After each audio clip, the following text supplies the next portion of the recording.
अस्सलामुअलैकुम वरहमतुल्लाहि वबरकातुहू। मेरे प्यारे भाइयों बहनों, मेरे असतिज़ा, मेरे उस्ताद, अस्सलामुअलैकुम। कितनी मोहब्बतों से पहला सबक पढ़ाया, कितनी मोहब्बतों से पहला सबक पढ़ाया। मैं कुछ न जानती थी, सब कुछ मुझे सिखाया। पहुंचा दिया फलक तक उस्ताद ने यहाँ से, पहुंचा दिया फलक तक उस्ताद ने यहाँ से। वाकिफ नती जरा भी कितने बड़े जहाँ से।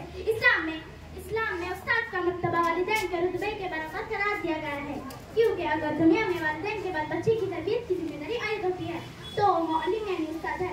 उस्ताद किसी भी माशरे के मेहमान